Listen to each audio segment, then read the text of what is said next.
There are many very good things, I think, that the Aspen Institute does. There are things like the Aspen Seminar that Leonard so eloquently talked about. There are Aspen Internationals. I see Kobayashi-san, who's the chairman of Aspen Japan, and so many others. But one of the most important, and perhaps the most important thing the Aspen Institute does is its Young Leaders programs around the world. It started with the Henry Crown program. You heard about Henry Crown and the Crown family. That has replicated so that we now have 13 Young Leaders programs from the Middle East to India to China to parts of America. 1,200 people have gone through those programs. They've taken the Aspen Seminar, but more importantly, they do a project. They do a project together to pay it forward and pay it back. Anne McNulty gives a prize every year in honor of her unbelievably wonderful late husband, John McNulty. Thank you. The McNulty Prize is given to the project by our young leaders around the world that most help make a dent in the universe. It's my great pleasure to introduce Anne McNulty to tell you about the finalists and the prize. And Johnny McNulty, Bryn McNulty, Kevin McNulty, lots of McNultys.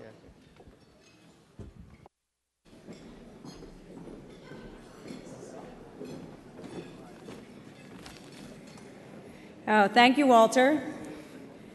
Please feel free to go ahead and eat your dessert. Thank you so much. I am so glad to be here tonight to present this year's McNulty Prize. As most of you know, my children and I created this award to honor and remember my husband and their father. It is very hard for us to believe that this month it will actually be 5 years since we lost John, just after celebrating his 53rd birthday on Halloween. Now, many of you here tonight, John's brother and sisters who are here, my family, many of his close friends and associates from the Aspen Institute, we knew John, and we remember his exuberance and his charm, his strategic vision, and his relentless drive, and most of all, his way of challenging all of us to do more and to think bigger, not only to have great ideas, but to make them work. And even beyond that, to work on a scale that could really make a difference. The McNulty Prize really is designed to recognize those same qualities. Now, all of us also remember that personal magic that took John from a small row house in Philadelphia to a corner office on Wall Street. And we remember his genuine delight and amazement that he, as the son of Irish immigrants, his father was a landscaper, and his mother actually worked as a housekeeper for a famous Wall Street banker, that he would have this opportunity to sit in his office and look out and see the Statue of Liberty, and see her lighting her lamp for generations of immigrants. We also remember this wonderful sense of humor, this laugh that could fill the room. In fact, as my children point out, the laugh that could fill the theater minutes after everyone else had stopped laughing. We also remember his special gift for mentoring people, setting high expectations, but also helping you get there. So creating this prize, the John P. McNulty Prize, has really been a uniquely gratifying experience for us, one that really gets richer every year. So to create this prize, to honor John, who to so many of us was larger than life, has really helped us transform grief into celebration and helped us to transform absence into presence. The absence of this individual who was so energetic and intense and full of life into the presence in our life today of these young leaders, who we're so privileged to meet and who we're so inspired by. And lastly, creating this prize has helped us keep going on the path that we feel John left us, on the quest for excellence, on the insistence of taking things further, to that elevated level of expectation that allowed John to bring out the very best in people. Although, as my son Johnny had pointed out, sometimes that meant increasing the level of difficulty and then shoving you out the door. So he created the expectations and did bring out the best. So let me turn it over to Johnny.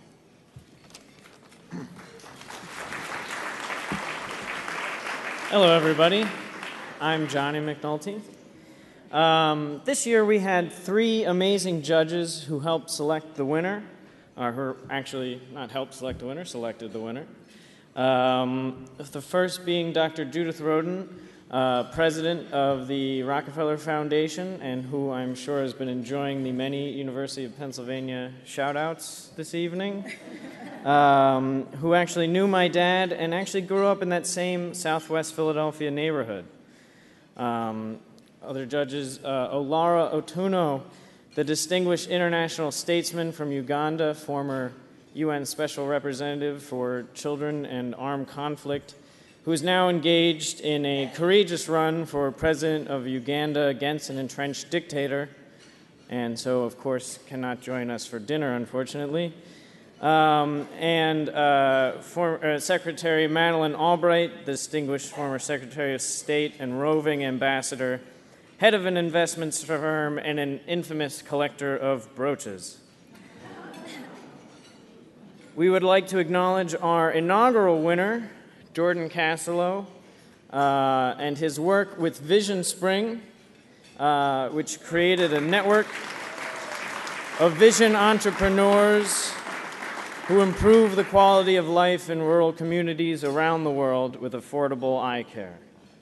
And last year's winner, Patrick Awua,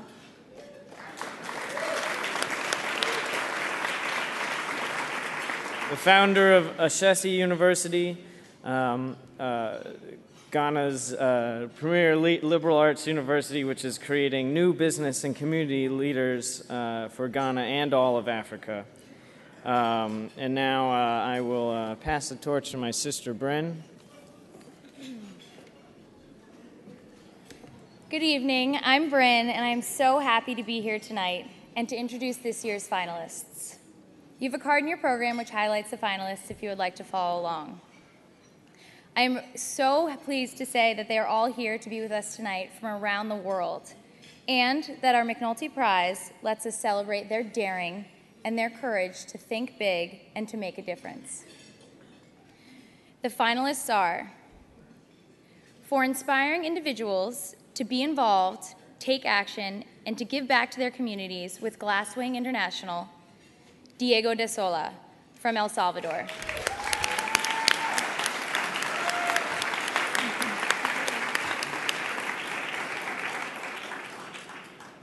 For his passion to transform the way high school students across Australia see their place in the world, with High Resolve's initiative, Merdad Bagai.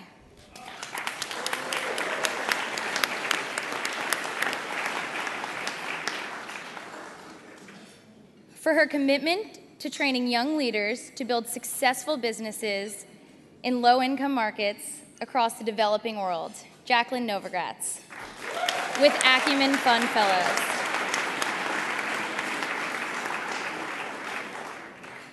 For pioneering a revolutionary hybrid school platform that created 2 of the highest performing low-income schools in California, John Danner.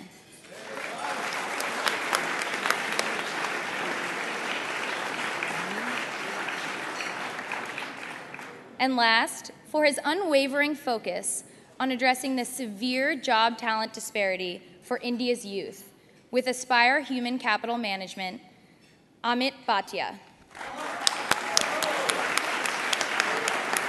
Thank you. And now we have a brief video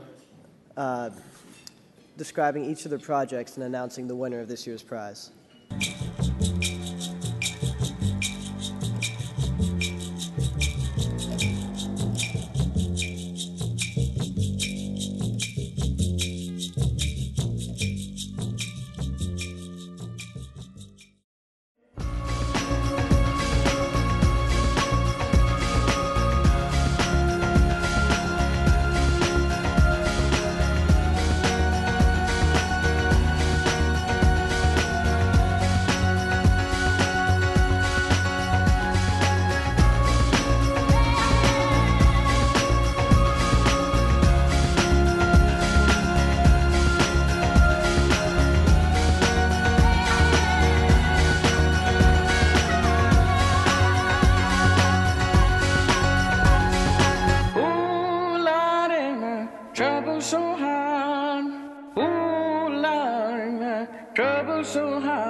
The idea that we do one great school and really help 500 kids a year when there are 13,000 failing schools just never made any sense to me.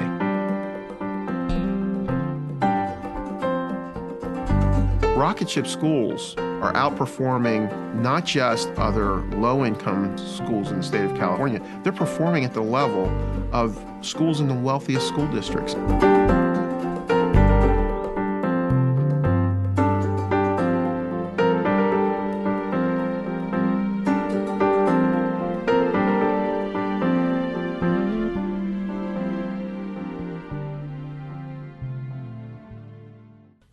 Country's in trouble because our education system's failing and has been for 30 years. This neighborhood that we're in San Jose, about 1% of kids graduate from four-year colleges. So 99% of these kids are going to end up in low-wage jobs at the best, or jail, or dead. And that's not a very good long-term solution for low-income kids in America.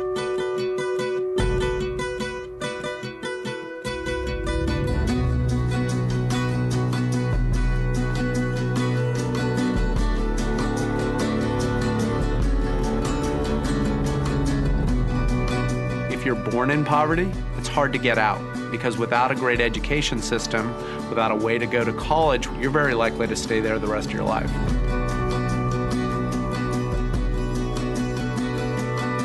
We have no idea where the next Jonas Salk is going to come from. He or she could be in the worst urban environment, urban school, unless we free that potential by providing the education that's necessary.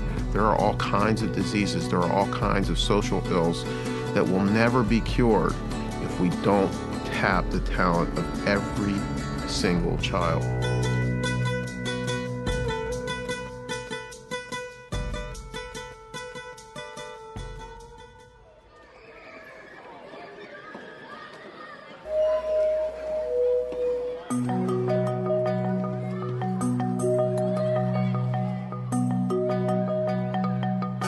Because kids come from this area, because their parents are illegal immigrants, because they don't speak English at home, there are all these buts and ifs, and if our children were different, then we could be more successful. We don't believe in that at Rocketship. Failure means a fourth grader who can't read and can't multiply. Failure means writing kids off because of who they are.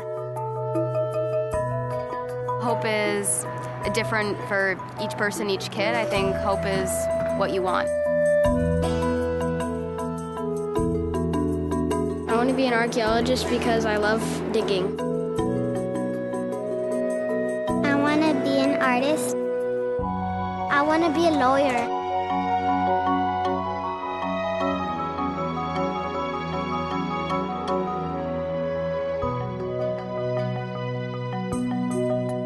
I want to be I'm a mythologist when I grow up because I'm really into Greek mythology.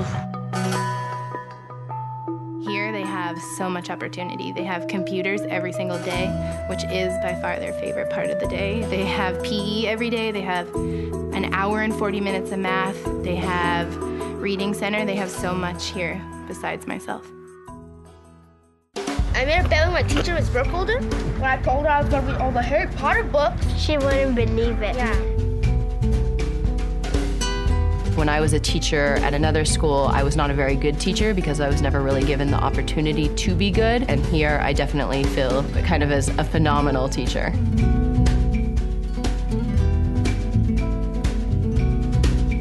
Success. To achieve your goal. My dream is that I can go to college, and then after that I can buy my grandma a big house. My favorite subject is writing. I want to be a soccer player. My favorite subject is to go outside and play and then I had lots of fun at school. My goal was a level 28 by the end of the year. But what happened is I started at level 4, which was not that good. And then I went to level 6. And from level 6 all the way to 18. And then I went to 28. And that was my goal. So I reached my goal, and like Nellie Bly said, nothing is impossible.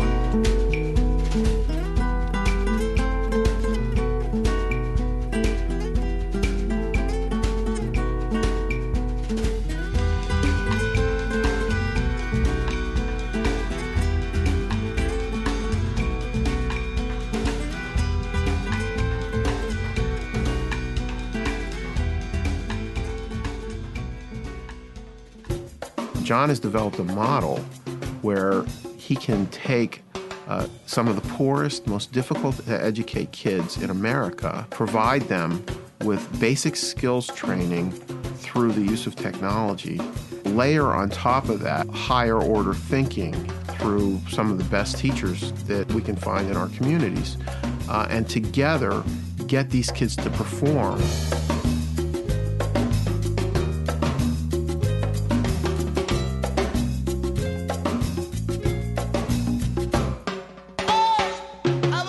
Probably some kind of psychological dysfunction is what causes me to want to fix things like this.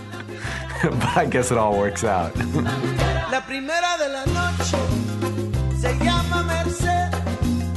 La primera de la noche es mi mujer. Baila por dinero, baila por amor. La primera de la noche le gusta el calzón.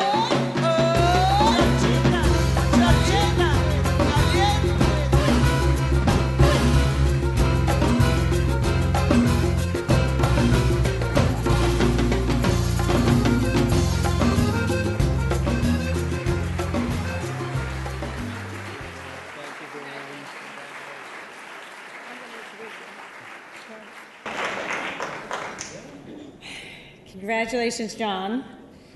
And I mean, I just find that video so inspiring. So thanks to the many people who worked on it, but it's really a great story. Like the children in the video, my husband John was the son of immigrants, as I said, and he was a passionate believer throughout his life in the power of education to enable people from any background to achieve greatness. And my John absolutely would have been inspired by this John, by their shared Jesuit education, and by his discipline, creativity, and entrepreneurial spirit. John Danner began his career as a Silicon Valley engineer. He became a very successful entrepreneur, and after he sold his company, he transformed his life, going back for his master's in education and pursuing with a passion the goal of better education for all children, exemplifying in so many ways the Aspen ideal of moving from success to significance. We are so impressed by the achievements of John and of Rocketship, and we know that they can seize this moment in our history. As Joel Klein knows in his inspiring example in New York, we are at a moment where we are really boldly re-examining all of our assumptions about education. And we want to see Rocketship take this model of their successful charter schools to the national level to achieve that magical goal of scale, so that ultimately every child in America can have that opportunity to succeed, and even more, the opportunity for significance. So let me introduce you to John.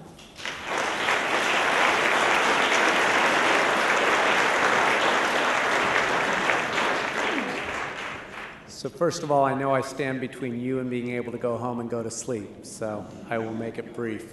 And Marcus, my board president, is much more articulate than I am, so he probably said all the important things. But I do want to focus on a couple things. I think what you really saw in the film was the idea, the culture of Rocketship, and how much effort we put into making sure that students and teachers really are in the game together to help students be on track to go to college. And that's very intentional and a lot of hard work. What it's really hard for a movie to show is exactly how different Rocketship really is. And my co-founder, Preston Smith, is here tonight. Where are you, Preston? There he is.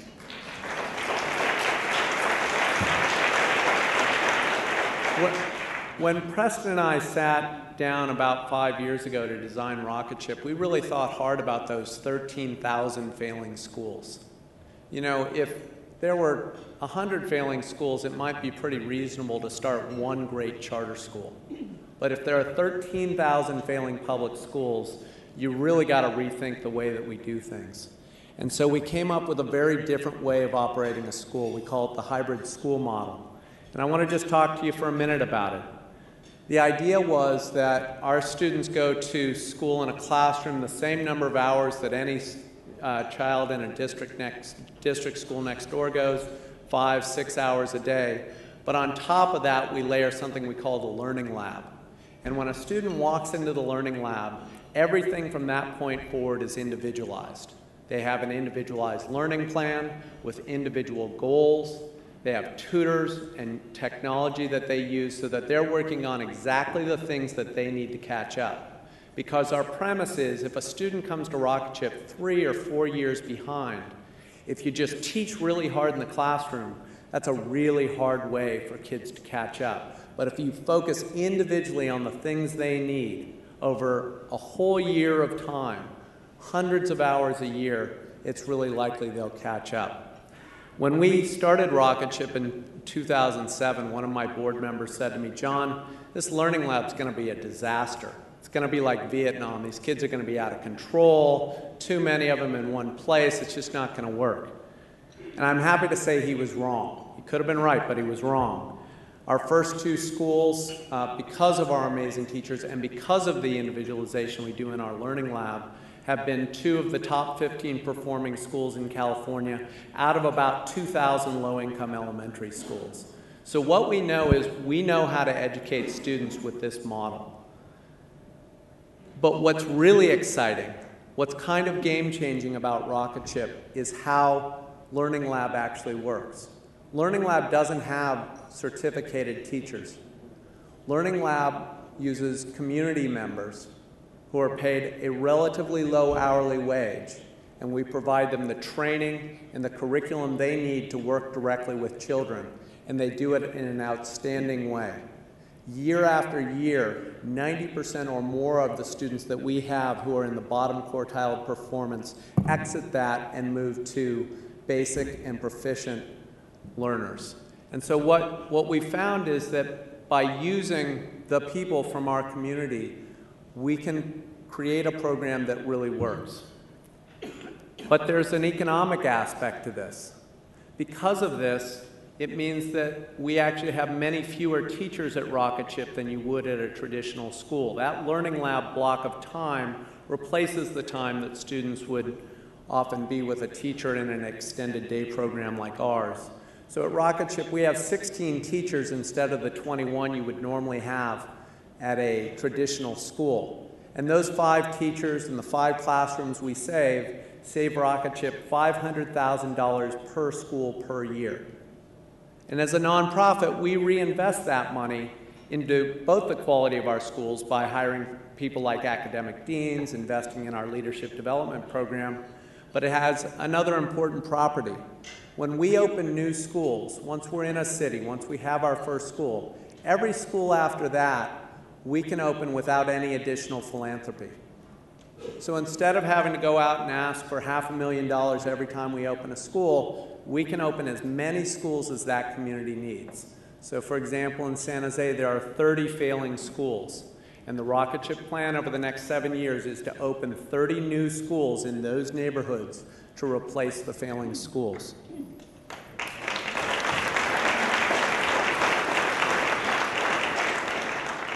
I think a lot of you probably have watched the film Waiting for Superman. Waiting for Superman was heartbreaking because it showed families that wanted nothing more than a great education for their children. But what happened was that their kids were put on waiting lists, denied in lotteries, and they couldn't get into those schools.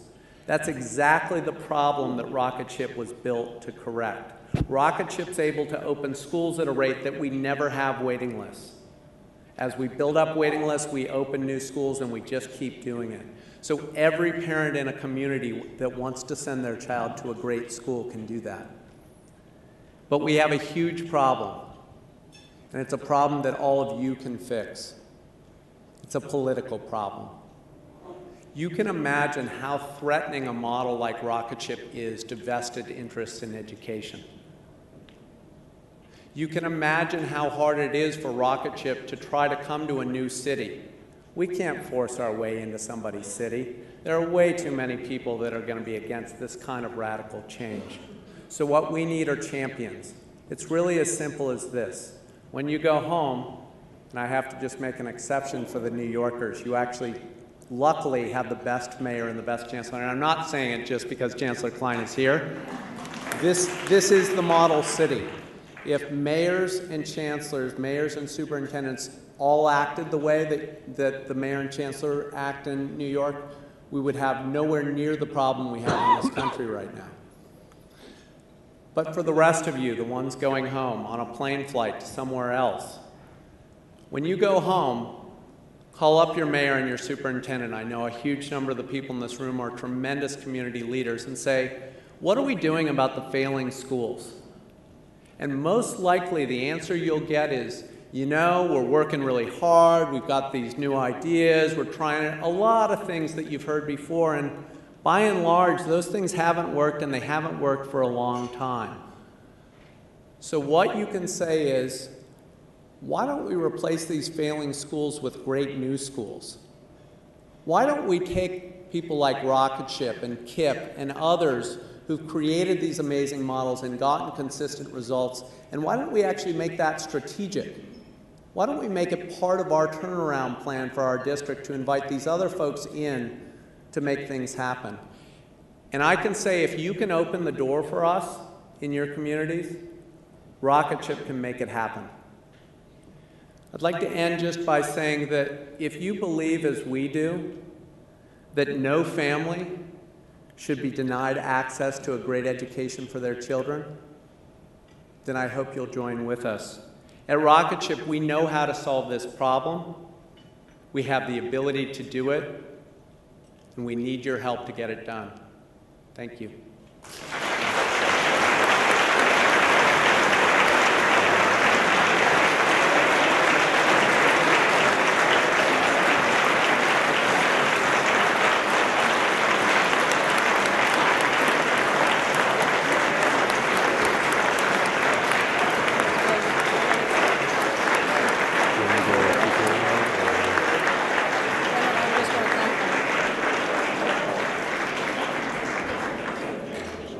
Thank you so much for your inspiration, John. And thanks to everyone here tonight for all of your warm support and friendship for the Aspen Institute. So thank you so much for coming, and enjoy the rest of the evening.